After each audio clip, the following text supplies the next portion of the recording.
سب چل چل کے آگے آئیے آ جائیے ماشاءاللہ آئیے سبحان اللہ جم کر بیٹھیے ماشاءاللہ بیٹھ جائیے بیٹھ جائیے بیٹھ جائیے بیٹھیے جگہ خالی نہیں رہنی چاہیے بس اتنی سی بات ہے نیپال شری لنکا مت بنائیے میرا بھارت ہے اس کو بھارت بنائیے بیٹھ جائیے بزرگ بیٹھ جائیے ٹھیک ہے کوئی ضروری تھوڑی 10,000 ہو ہم 10 ہیں تب بھی کام چلے گا بیٹھ جائیے مدرسہ کا بچہ بیٹھ جاؤ کھڑے کیوں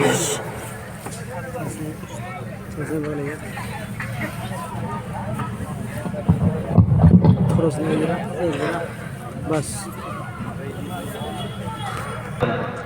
ماشاءاللہ دیکھ رہا ہوں وہ نور باقی ہے چونکہ آپ نے 2 اہم مقرر کو سنا ہے جناب مولانا مفتی عبدالوارث صاحب اور عزیز مکرم جناب مولانا دانش اقبال صاحب جو قرآن کے سلسلے میں بڑی اچھی گفتگو کر رہے تھے اور بہت قیمتی باتیں ماشاءاللہ میں کتنا اچھا ہے کہ بولنے والا کتنا ہی بولے تھکے گا نہیں سب سے پہلی بات تو یہ اچھا مائک کا انتظام کیا گیا ہے اور آواز بھی صاف ستھری آ رہی ہوگی آپ لوگوں کو آپ لوگ سمجھ بھی رہے ہیں سمجھ رہے ہیں نا یہ 4-5 لڑکا گھور لگا کر بیٹھا ہوا ہے اب کوئی مس کال مار دیا ریچارج کا تو دھڑام سے ریچارج کر ماں کہتی ہے بابو کھانسی ہے دوا لا دو تو لا کے دینے کو تیار ہے یہ نسل ہے ہماری بہرحال اعوذ باللہ من الشیطان الرجیم بسم اللہ الرحمن الرحیم قال النبی صلی اللہ علیہ وسلم خیرکم من تعلم القرآن وعلمہ او کما قال علیہ السلام کریم السجایا جمیل الشیم نبی الورایا شفیع الامم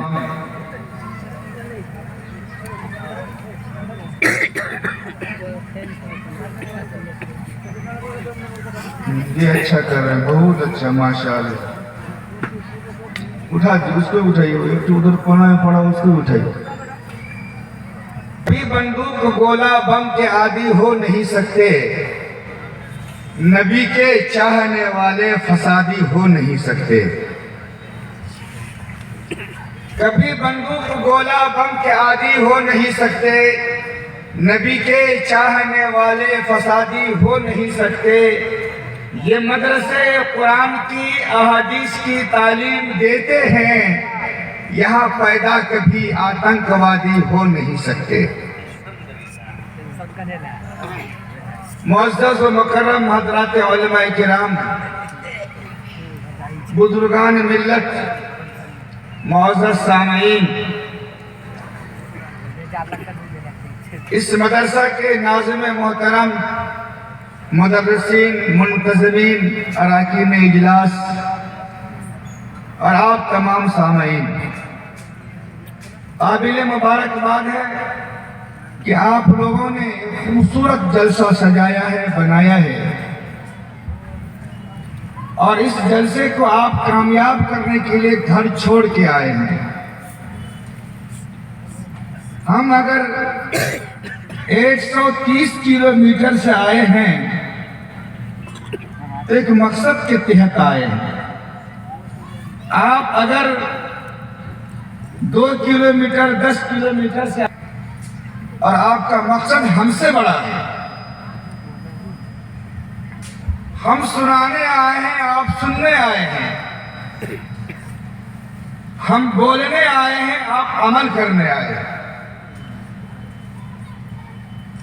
کل بھی مقرر آئیں گے کل بھی وہ بولیں گے تقریر کریں گے اور آپ سنیں گے بھی اور عمل بھی کریں گے آپ صرف خالص اللہ کے لیے یہاں آئے ہیں ہم اس لیے آئے ہیں کہ زور مار کر تقریر کریں گے یوٹیوب پہ ایک چینل ہوگا میری تقریر پوری دنیا سنے لیکن آپ اس لیے آئے ہیں کہ جو ہمارے علماء کہیں گے ہم اس پر عمل کریں گے میرے آنے میں نام و نمود اور شہرت ہے لیکن آپ کے آنے میں اخلاص ہے آپ کا یہاں آنا نہ صرف یہ کہ اس ادارے کے لیے ترقی کا ذریعہ اور سبب ہے، بلکہ حکومت ہند کو یہ بتانا چاہتے ہیں آپ کہ ارریہ کی سرزمین پر ہو یا بھارت کے کسی بھی خطے میں ہو، جہاں مسلمان کم تعداد میں ہے وہاں بھی اور جہاں بڑی تعداد میں ہے وہاں بھی ہم عظمت قرآن کے لیے اور عظمت مدارس کے لیے ایک آواز پر ہم جمع ہو سکتے ہیں اور ایسے ایسے ادارے کو قائم کر سکتے ہیں۔ ہمارے ملک میں ایک ہوا چلی اور وہ ہوا یہ چلی کہ مدارس اسلامیہ کو بند کر دیا جائے، مدارس میں بلڈوزر چلا دیا جائے، علماء کو نظر بند کر دیا جائے، ہمارے پڑھے لکھے ڈاکٹر اور پروفیسر اور وکیلوں کو جیل کے سلاخوں میں ڈال دیا جائے۔ اور آئے دن ہم اخبارات کے ذریعے سے یہ خبر سن رہے ہوں گے، لیکن ایسے برے حالات کے اندر بھی یہ علماء اکرام کے دل اور گردے کی بات ہے کہ آپ کی حلال اور طیب کمائی کو آپ سے لے کر مدارس اسلامیہ میں لگاتے ہیں، عمارت کھڑی کرتے ہیں، بھارت کے لیے سپاہی تیار کرتے ہیں اور اسلام کے لیے دین کا دائی تیار کرتے ہیں۔ قرآن کریم کی عظمت کے سلسلے میں آپ نے 2 تقریریں سنی ہیں، میں بھی اسی سلسلے میں چند باتیں آپ سے عرض کرنا چاہتا ہوں۔ مجھے معلوم ہے کتنے بچے آپ ہیں؟ 37 طالب علم یہاں قرآن کریم کو مکمل حفظ کیا ہے۔ 37 ایسے بچے جو سڑکوں پہ گولی اور کنچا کھیل رہے تھے، ان کے سینے میں قرآن موجود ہے، وہ چلتا پھرتا زندہ قرآن ہے۔ اور یہ بچے خود بھی جنت میں جائیں گے اور 10 ایسے افراد کو بھی جنت میں لے کر کے جائیں گے جس کے جہنم میں جانے کا فیصلہ ہو چکا ہوگا۔ تاجدار مدینہ محمد عربی صلی اللہ علیہ وسلم نے فرمایا کونوا معلما او متعلما او مستعما او محبا، الحدیث الی آخرہ۔ آپ صلی اللہ علیہ وسلم نے فرمایا اے لوگو، تم قرآن کے پڑھانے والے بن جاؤ یا قرآن کے پڑھنے والے بن جاؤ، اور اگر تم نے قرآن نہ پڑھا نہ قرآن پڑھایا تو قرآن کے سننے والے بن جاؤ۔ 3 بات سمجھ میں آ گئی؟ قرآن پڑھنے والے بنو یا نہیں تو قرآن پڑھنے والے کے بعد پڑھانے والے بنو یا قرآن سننے والے بنو۔ اگر ہم نے اپنی زندگی میں نہ قرآن پڑھا نہ قرآن پڑھایا نہ قرآن سنا تو آپ نے فرمایا کہ ان سے تم محبت کرنے والے بن جاؤ۔ کن سے؟ قرآن پڑھنے والوں سے، قرآن پڑھانے والوں سے محبت کرنے والے بن جاؤ۔ یہ 4 چیزیں ہیں۔ اگر 5ویں چیزیں ہیں تمہاری زندگی میں، قرآن پڑھنے والے سے الرجی، مدرسے سے نفرت، تو تیرے لیے ہلاکت لکھ دی گئی ہے، تو تباہ اور برباد ہو سکتا ہے۔ یہ قرآن کریم کا اعجاز ہے کہ پوری دنیا قرآن کے پیچھے لگی۔ رسول گرامی صلی اللہ علیہ وسلم کے زمانے سے لے کر آج تک لوگ قرآن کو مٹانا چاہے، قرآن میں تبدیلی پیدا کرنا چاہے، اور قرآن نے یہ کہہ دیا ذالک الکتاب لا ریب فیہ، اس کتاب کے اندر شک کی گنجائش نہیں ہے۔ جب قرآن پہ چیلنج ہوا تو قرآن نے چیلنج کھڑا کیا، وَإِن كُنتُمْ فِي رَيْبٍ مِّمَّا نَزَّلْنَا عَلَىٰ عَبْدِنَا فَأْتُوا بِسُورَةٍ مِّن مِّثْلِهِ، اگر تم یہ دیکھنا چاہتے ہو کہ ہم قرآن کو بدل سکتے ہیں، قرآن میں ترمیم کر سکتے ہیں، ایک خبتی دماغ کا انسان، ایک پاگل، ایک بے عقل، ایک بے شعور RSS کا ایجنٹ اور حکومت ہند جو برسر اقتدار ہے اس کا مہرہ اس ملک میں پیدا ہوتا ہے اور قرآن کی 26 آیتوں کے خلاف آواز اٹھاتا ہے اور قرآن کی 24 آیتوں کے خلاف کلکتہ کورٹ کے اندر رٹ داخل کرتا ہے کہ قرآن کی ان آیتوں کو قرآن سے نکال دیا جائے۔ جس نے اپنے نام کو تبدیل کر لیا، جو اپنے نام کو تبدیل کر لیتا ہے وہ قرآن میں تبدیلی چاہتا ہے۔ جس کے ذہن میں خباثت ہے وہ قرآن کے پاکیزہ الفاظ کو ناپاک کرنا چاہتا ہے۔ آج وہ موت کی بھیک صدر جمہوریہ سے مانگ رہا ہے، میں اچھا مریتیو مانگ رہا ہوں۔ مجھے RSS والے کام نہیں آ رہے ہیں، مجھے سناتن دھرم والے کام نہیں آ رہے ہیں۔ میں نے آپ کا ساتھ دیا تھا، میں نے مسلمانوں کے خلاف آواز اٹھائی تھی، میں نے قرآن پہ چیلنج کیا تھا۔ آج اس کی شکل پہ شیطان بھی استنجا کر رہا ہے، اس لیے کہ قرآن وہ کتاب ہے، قرآن وہ کلام ہے جس کو مٹانے والا مٹ سکتا ہے لیکن قرآن میں تبدیلی پیدا نہیں ہو سکتی ہے۔ آپ اس قرآن کو پڑھتے ہیں، اس قرآن کو پڑھاتے ہیں۔ تاجدار مدینہ محمد عربی صلی اللہ علیہ وسلم کے زمانے میں فتنہ اٹھا اور کہا کہ یہ تو محمد کا کلام ہے۔ شہر حرم پہ لکھ کے ٹانگ دیا گیا۔ عرب کے بڑے بڑے فصحاء اور بلغاء جن کو عربی زبان پہ دسترس تھی، جو بے جھجک عربی زبان پہ قادر الکلام تھے، یعنی اچھی گفتگو کرتے تھے عربی زبان کے اندر، انہوں نے کہا کہ میں ایک ٹکڑا لکھتا ہوں، ایک مصرع بناتا ہوں، اس کا مصرع بنا دو تب میں سمجھ میں آئے گا۔ چنانچہ اس زمانے میں تاریخ کی اور احادیث کی کتابوں کے اندر آیا، قرآن کی ایک آیت کو لکھا گیا، اِنَّا أَعْطَيْنَاكَ الْكَوْثَرَ۔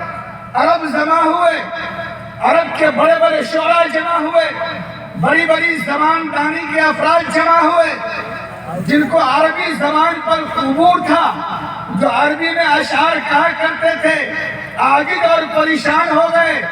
پھر انہوں نے یہ مصرع ٹانگا اور لکھا۔ جب قرآن کی آیت اس نے پڑھا اِنَّا أَعْطَيْنَاكَ الْكَوْثَرَ، تو شاعر وہاں پیدا ہوا۔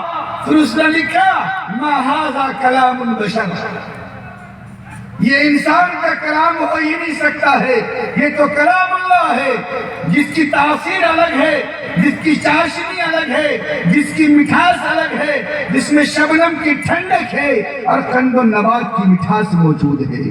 جو رسول گرامی صلی اللہ علیہ وسلم تلاوت کر رہے ہیں تو طفیل ابن دوسی کی دنیا بدل جاتی ہے۔ حضرت عمر کی بہن اور بہنوئی قرآن کی تلاوت کر رہے ہیں، قرآن کی یہ تاثیر ہے کہ دنیا بدلتی ہے، حضرت عمر ایمان میں داخل ہو جاتے ہیں۔ میرے بزرگوں، یہ وہ قرآن جو پوری انسانیت کے لیے آیا ہے، دنیا کے تمام انسان کے لیے قرآن نازل کیا گیا، لیکن ہم نے یہ سمجھ لیا کہ صرف ضیاء اللہ کے لیے اور مدرسہ کے ناظم کے لیے قرآن ہے، مدرسہ کے طالب علم کے لیے قرآن ہے، مولویوں کے لیے قرآن ہے، جبکہ قرآن یہ کہہ رہا ہے ہدی للناس، پوری انسانیت کے لیے اس کے اندر ہم نے ہدایت رکھا ہے۔ آپ اندازہ لگائیں، آج اسی قرآن کریم کے سلسلے میں جہاں 37 بچوں نے قرآن کریم کو حفظ یاد کیا، ان کا مرتبہ کتنا اونچا، ان کے درجے کتنے بلند، ان کے دل میں اللہ کا کلام چلتا پھرتا قرآن کریم، اللہ کی گفتگو اور اس کے اندر ہدایت کا چشمہ اور اس پر عمل کرنے والا انسان کامیاب۔ اور جو قرآن پڑھے، قرآن یاد کرے، قرآن کو مکمل حفظ کر کے قرآن کے معارف پر، قرآن کے معنی پر اس پر عمل کرے، اللہ کے نبی نے فرمایا ایسے حافظ قرآن کے لیے اور ایسے مومنین کے لیے جو قرآن حفظ کرنے کی نیت تو کیا لیکن نہیں کر پایا، لیکن قرآن کا عامل ہو گیا، قرآن کے احکام اور مسائل کو سمجھا، قرآن کے معنی اور مطالب کو سمجھا، ایسے افراد کے لیے جنت واجب قرار دی گئی۔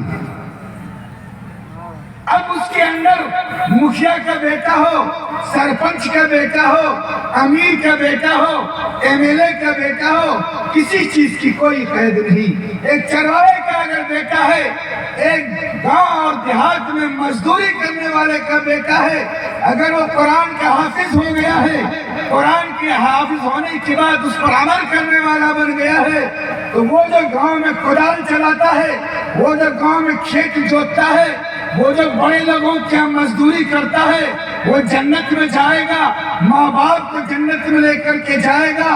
اگر اس مالدار نے اس بیٹا کے ساتھ، حافظ قرآن کے ساتھ رحم کا معاملہ کیا ہو، پڑھنے میں تعاون کیا ہو، حفظ قرآن میں حوصلہ بڑھایا ہو، اور اس نے اس بچے کے لیے پڑھنے کے اسباب اور سامان کو تیار کیا ہو، اس بچے کی شفاعت پر وہ امیر، وہ مکھیا، وہ سرپنچ، وہ وارڈ سدس بھی جنت میں جائے گا۔ کوئی بھی انسان جائے گا جس کے بارے میں سفارش کرے۔ یہ اعجاز ہے حافظ قرآن کا۔ دینی بھائی اور بزرگوں، یہ لال قلعہ ہے نا، لال قلعہ، وہاں چور مارکیٹ ہے نا، چور مارکیٹ، وہاں کیا بکتا ہے؟ تمام چیزیں، حتیٰ کہ فل پینٹ اور شرٹ بھی نیلام ہوتا ہے۔ 35 روپیہ میں اس زمانے میں، اب 55 ہو گیا ہوگا، 75 ہو گیا ہوگا، نیلام ہوتا ہے۔ اور سڑک پہ کھڑے ہو کر آواز لگاتا ہے، فل پینٹ اور شرٹ، ٹی شرٹ، نہ جانے کون کون قسم کے کپڑے کے نیلامی۔ ایمانداری سے بولو مسلمانوں، تم نے لال قلعہ کے چوراہے پر کسی حافظ قرآن، کسی عالم دین کا کرسی پاجامہ نیلام ہوتا ہوا دیکھا ہے؟ دیکھا بولو، نہیں دیکھے نا؟ جو لوگ دیکھا ہے وہ ہاتھ اٹھائیے، جو لوگ دیکھا ہے، جو نہیں دیکھا اب وہ ہاتھ اٹھائے۔ دیکھیے میں دیکھ رہا ہوں سب کے ہاتھ اٹھائے کہ ڈریے مت، ماشاءاللہ۔ تو پتہ یہ چلا دہلی کے لال قلعے میں کسی مولوی کا کرتا پاجامہ، کسی کا دستار اور کسی کی ٹوپی پرانی پہنی ہوئی کسی مولوی کا نیلام نہیں ہو رہا، نہ حافظ قرآن کا ہو رہا ہے۔ وہاں کس کا ہو رہا ہے؟ جینس پینٹ والا، ٹی شرٹ والا، اور جینس پینٹ کے تو کیا کہنا مولانا صاحب، سبحان اللہ۔ یہاں پر پھاڑ لیا، یہاں پہ پھاڑ لیا، کیوں پھاڑ لیا؟ ہمارے دادا جو ہے لمبو 8.5 ہاتھ کے، وہ پھاڑ لیے ہیں تو ہم بھی پھاڑ لیتے ہیں۔ ہمیں نبی کا کپڑا پسند نہیں، نبی کی شکل پسند نہیں۔ اور مارکیٹ میں ایک بال چلا ہے، ہنی کٹ بال، کون بال؟ یہاں پہ بال کو لال کر لیتے ہیں، مرغا چھاپ، ارے مرغا چھاپ، پتہ ہے آپ کس مرغا چھاپ کے بارے میں، ہنی کٹ کے بارے میں؟ جب تک یہ سر پہ ہے آپ کے، جب تک آپ کے سر پہ یہ ہنی کٹ ہے، اور ایک اور معلوم ہوا کہ 4G mobile, 4G year cutting, اب 4G بال کٹنگ بھی چل گیا ہے۔ سور کے بال کو دیکھیں، اب 4G والا کا سر دیکھیں، دونوں کھڑا ہوا ملے گا، نہیں ملتا ہے؟ سیم ویسے ہی ملے گا۔ آپ لوگ اچھے ہیں، آپ لوگوں کا نہیں ہے ماشاءاللہ۔ اب جس کا یہ 4G کٹنگ ہے، یا جس کا ہنی کٹنگ ہے، یا جس کا لال چھاپ مرغا ہے، یاد رکھنا نوجوان، یہ تم تباہی کی طرف جا رہے ہو۔ جب تک اس شکل کی تیری بال بنی ہوئی ہے، بنا ہوا ہے، تجھ پر، تیرے سر پر دنیا کی تمام مخلوق کی لعنت ہے۔ اب اندازہ لگائیے، پھر آئیں گے حضرت ناظم صاحب کے پاس، ایک تعویذ دے دیجئے، میرے بیٹا کو جنات لگتا ہے، شیطان لگتا ہے، بال رکھے گا سور والا، اس کو جنات نہیں لگا تو کیا لے گا؟ حضرت علی۔ اب بولو، تو سور والا بال ہے، کیا کہنا؟ اپنے نسل کو بچائیے، اپنے جوانوں کو بچائیے۔ یہ جوان کہاں بچے گا؟ دینی ماحول میں، مدرسے کے ماحول میں، قرآن کے ماحول میں، علماء کی صحبت میں۔ 1000 برائی کے باوجود آپ کہتے ہیں مولوی لوگ ایسے ہیں ویسے ہیں، ہمیں مانتا ہوں ایسے ویسے ہیں، آپ بھی دودھ کے دھلے ہوئے نہیں ہیں۔ ہم لوگ جبرائیل اپنے آپ کو نہیں کہتے ہیں، یہ قوم خود کو جبرائیل سمجھتی ہے، اور جتنے علماء اور حفاظ ہیں وہ سب کو ابلیس سمجھتی ہے۔ اور یہ پالیسی بنائی حکومت نے کہ علماء کو عوام سے جوڑ توڑ دو۔ جب یہ علماء اور عوام کے بیچ تعلق اور ربط ختم ہو جائے گا، پھر جہاں چاہو ان سے بندے ماترم کہلوا لو۔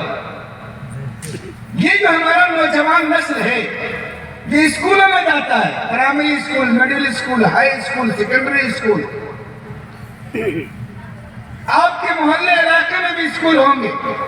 میں یہ سمجھتا ہوں کہ میں جو بولنے جا رہا ہوں وہ چیز آپ کے علاقے میں نہیں ہے، لیکن میرے یہاں ہے۔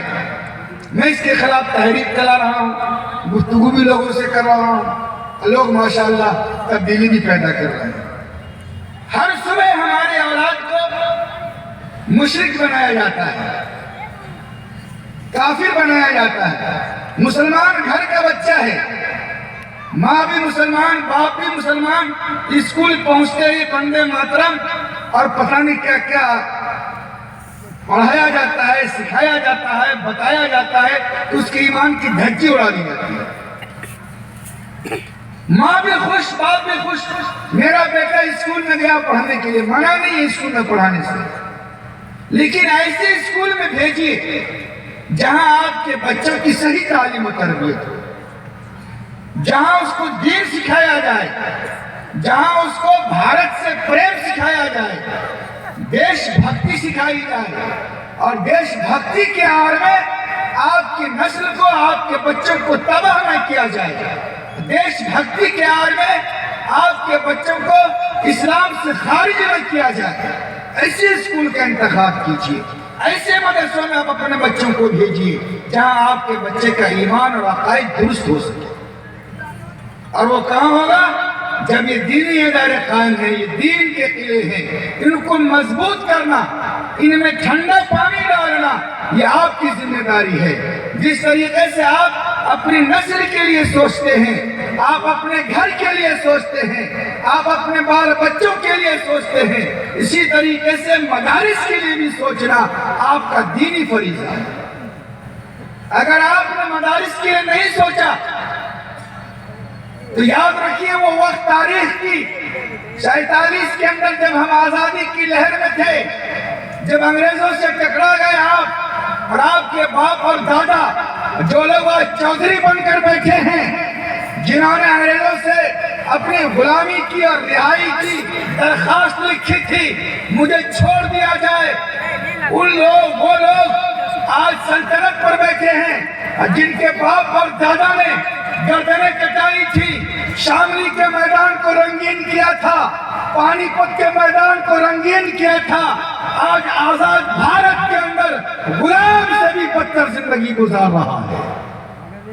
ہمارا نوجوان محفوظ نہیں، ہماری ماں محفوظ نہیں، ہماری بہن کی عصمت دری ہو رہی ہے، ہمارے نوجوانوں کی ماں لنچنگ کی جا رہی ہے، ہجومی تشدد کے ذریعے سے بچوں کو شہید کیا جا رہا ہے۔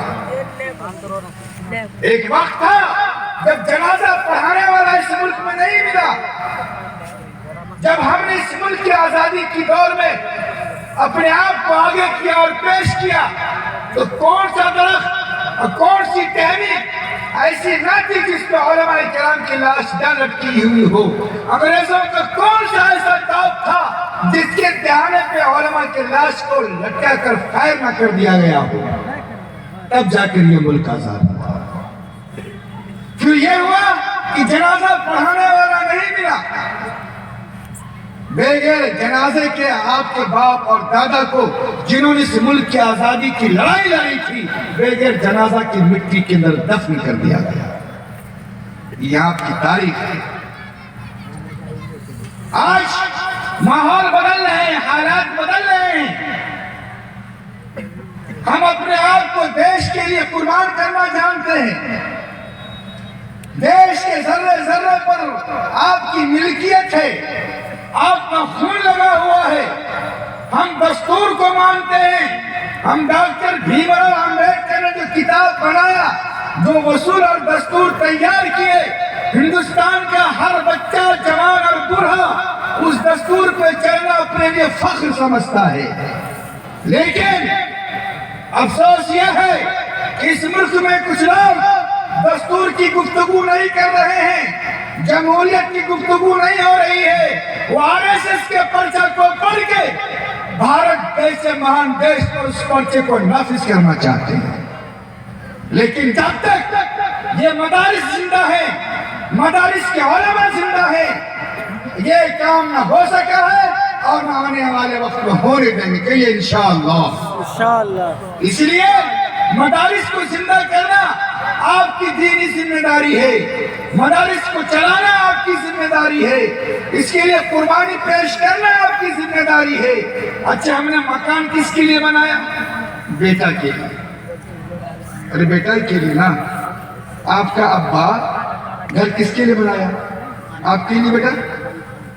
دکان بیٹا کے لیے, گاڑی بیٹا کے لیے, زمین بیٹا کے لیے, شادی ہوئی بیٹا کی. کیا ہوئی؟ شادی ہوئی. اب باپ کیا مانگے گا؟ پلسر. کیا مانگے گا؟ کس کے لیے مانگا؟ بیٹا کے لیے. ارے پلسر بیٹا ہی کے لیے مانگا. 3 لاکھ روپیہ بھی مانگا. کس کے لیے؟ بیٹا کے لیے مانگا. صوفہ سیٹ 500 باراتی لے کر جائیں گے. کس کے لیے لے کے جائیں گے؟ بے غیرت مسلمان. کس کے لیے لے کے جائیں گے؟ بیٹا کے لیے. بیٹا کیسا ہے؟ پھر آپ کو میں آئینہ دکھا رہا ہوں. یہ جنت ہے. یہ کیا ہے؟ ادھر جنت ہے, ادھر جہنم ہے. یہ جو جنت ہے, اس جنت کو جہنم ہم نے کس کے لیے بنایا؟ بولو آپ ذرا سے. ارے جب گاڑی لوگے, پلسر لوگے, پیسہ لوگے, باراتی لے کر کے جاؤ گے, یہ جو جنت تھا یہ کیا بن گیا؟ کس کے لیے بنا؟ اس کے لیے. بولو بابا. بیٹا کے لیے. ڈر لگتا ہے تو توبہ کرنا ہے نا. بیٹا کے لیے. اب حال یہ ہے بیٹا کا. بیٹا کا حال یہ ہے, بیٹا کا حال یہ ہے کہ قرآن یہ کہہ رہا ہے وَعْبُدُوا اللَّهَ وَلَا تُشْرِكُوا بِهِ شَيْئًا وَبِالْوَالِدَيْنِ إِحْسَانًا. قرآن نے یہ کہا وَلَا تَقُلْ لَهُمَا أُفٍّ وَلَا تَنْهَرْهُمَا. بیٹا کا حال یہ ہے کہ قرآن کی آیت کے خلاف چل رہا ہے. جس باپ نے, آپ نے فضائل اعمال میں پڑھا ہے کہ قبر یا تو جنت ہے یا جہنم ہے. جس جنت کو آپ نے جہنم بنایا, اولاد کے لیے بنایا. کٹیا پسیا قبر میں اولاد کے لیے ہو رہا ہے. سانپ اور بچھو ڈنک قبر میں اولاد کے لیے مارے جا رہے ہیں اور ڈنک مار رہے ہیں. یہ سارا کاروبار اولاد کے لیے. اور اولاد ایسا آپ کا, آپ نے ایسی اولاد تیار کی ہے جس کو صحیح سے جنازہ کی نماز نہ پڑھنے آتا ہے اور نہ ہی پڑھانے آتا ہے. کتنے لڑکے اس میں جس کو جنازے کی دعا یاد ہو, دعا درود یاد ہو, دعائیں مغفرت. بوڑھا سب کیا اٹھا رہا ہے؟ جنس والا, کٹنگ جنس والا سب اٹھاؤ ذرا دیکھیں. آپ بھی جوان ہیں, آپ تو ہمارے سب کے لوگ ہیں. یہ جو کھڑا ہوا اس کی شادی نہیں ہوئی, پلسر لے گا. ہو گئی شادی؟ آپ ہی کا ہے. وعلیکم السلام. کتنا جنازہ میں؟ جنازہ میں کیا تکبیر ہے؟ 6 کی 8؟ کیا تکبیر ہے جنازہ میں؟ بول. 4 ہے. کامیاب ہے ماشاءاللہ. تو یہ جماعت کا اثر, یہ صحبت کا اثر, یہ مدرسے کا اثر. تو ہماری اولاد کو یہ بتانی جنازے میں کہ تکبیر, یہ بتا دیا. چلیے اسی میں ایک اور ہے, اس تکبیر میں ایک فلسفہ ہے. اس تکبیر کو جمہور علماء کے نزدیک زبان کی حرکت سے پڑھنا واجب ہے. بات سمجھ رہے ہو؟ زبان کو ہلا کر کہنا واجب ہے. مثلا امام کا اللہ اکبر تو پیچھے کھڑا لوگ بھی کہے. زبان ہلی نا ہماری, اب ہمارا نوجوان کیا کرتا ہے؟ امام نے کہا اللہ اکبر، اب پیچھے کھڑا ہوا اور اس کے دماغ میں چل رہا ہے بڑھوا بھنے لڑک گیا، LIC کا پیسہ 8 لاکھ روپیہ ملے گا، اس کے دماغ میں چل رہا ہے۔ امام کا اللہ اکبر، دوسرا بھائی کو بھی دے دیں گے 2 لاکھ، اس کو بھی دیں گے 1 لاکھ، بہن کو بھی کپڑا پڑا دے دیں گے، اللہ اکبر۔ یہ آپ کا جنازہ ہے۔ معلوم یہ ہوا ہم نے اپنے بچوں کو قرآن سے دور کیا، مدرسے سے دور کیا، مدرسے کے علاقے، حلقے اور صحبت اور اثر سے دور کیا، جس کا نتیجہ یہ ہے کہ جنازے میں جو یہ 4 تکبیرات ہیں اس کو پڑھنا واجب ہے یہ بھی معلوم نہیں ہے۔ پڑھنا بولتے ہیں زبان کو ہلانے کو، زبان کی حرکت کو، زبان کو ہلا کر کہنا، یہ کہا جاتا ہے، اسے بولا جاتا ہے۔ میں بول رہا ہوں، میری زبان ہل رہی ہے، یہی کتاب کے اندر لکھا ہے 4 تکبیر کا کہنا یا 4 تکبیروں کا پڑھنا۔ تو معلوم یہ ہوا پڑھا جب جائے گا جب زبان ہلے گی، کہا جب جائے گا جب زبان ہلے گی، تو یہ 4 تکبیر جنازے میں جو واجب ہیں اس کو زبان کی حرکت سے ادا کرنا واجب ہے، یہ ہمیں معلوم نہیں۔ تو میرے بزرگوں کہنے کا مقصد یہ ہے، میں نے نسل ایسی تیار کی ہے جس کو جنازہ نہیں آ رہا ہے، جس کو دعائے مغفرت نہیں آ رہی ہے، جس کو درود نہیں آ رہا ہے، جس کو ثنا نہیں آ رہا ہے، اور جنت کو جہنم ہم نے بنا لیا۔ اب اگر یہی اولاد دین کی تعلیم حاصل کر لے، یہی بچہ قرآن پڑھ لے، یہی بچہ عالم دین بن جائے، یہی بچہ حافظ قرآن بن جائے، تو یہ گاؤں کے لیے بھی فخر کی بات ہوتی ہے، محلے کے لیے فخر کی بات ہوتی ہے، والدین کے لیے فخر کی بات ہوتی ہے۔ ہم لوگ اپنے اولاد کو بنائیں گے حافظ قرآن، کہیے انشاءاللہ۔ اچھا، یہاں کتنے آدمی ہیں جن کا بچہ اس مدرسے میں حافظ ہوا ہے اس میں کوئی؟ 37 کا آپ کا ماشاءاللہ ماشاءاللہ، 2 3 4 5 کھڑے ہوئیے، 5 کھڑے ہو جائیے، کھڑے ہو جائیے، یہ لوگ شکل تو دیکھیں گے آپ کی، لالچ ہے، واہ چچا کیا بات ہے، واہ سبحان اللہ، 1 2 3 4 5 6 7 بیٹھے آپ بھی کیا بات ہے۔ اصل بات تو کل ہونی ہے، لیکن ابھی میں آپ کا ٹیسٹ لینا چاہتا ہوں، چیک کرنا چاہتا ہوں آپ کو کہ حافظ قرآن کی عظمت اور حافظ قرآن کی فضیلت جو آپ نے سنا ہے، رسول اللہ صلی اللہ علیہ وسلم نے جو فرمایا ہے، اس پر ہم کتنے کھڑے ہیں۔ 37 بچہ حافظ قرآن ہوا، کتنا ہوا بابا؟ کتنا ہوا بیٹا؟ 37۔ اچھا، جنس کے بارے میں بولوں؟ پہلے بول دیتا ہوں، ابھی اس کے بعد بات ہوگی، پہلے اس کو جو 37 کو حل کریں۔ اگر جس کی امی حیات سے ہو، ہم تو دعا لے کر کے آئے، اپنی ماں کی دعا لے کر کے آئے ہیں۔ ارے بابو ڈر لگتا ہے کیا؟ امی ہے نا؟ ہاں تو تھا نا، ڈرتے کا ہے؟ سوچتا چیکنگ میں پکڑے جائیں گے، ساتھ نہیں دیکھ رہی ہے، گھبراؤ نہیں۔ ماشاءاللہ، یہ سارے کے سارے بھائی کی والدہ زندہ۔ اچھا، ایک بات بتائیں آپ کو، جب ہم بیمار پڑتے تھے، آپ بیمار پڑتے تھے تو ماں بے چین ہوتی تھی نہیں ہوتی تھی؟ اور آج بھی اگر بابو کے پیٹ میں درد ہو گیا تو ماں کے سر میں درد ہو جاتا ہے۔ بابو 18 برس کا کہیں نہیں ہے، اماں 70 برس کی کیوں نہیں ہے، گودی میں لے گی، کانہا میں لے گی، چما لے گی، چاٹی لے گی، بابو بابو کرے گی، کون سے ڈاکٹر کے پاس جائے سے ٹھیک ہو جائے۔ اب ماں نے کیا کیا؟ بابو کا علاج کرایا، نکمنی بیچ دیا۔ کیا بیچ دیا؟ نکمنی بیچ کے بابو کا علاج کرایا۔ نکمنی سے بابو ٹھیک نہیں ہوا، پھر پازیب بیچ دی ماں، بابو کا علاج ہو رہا ہے۔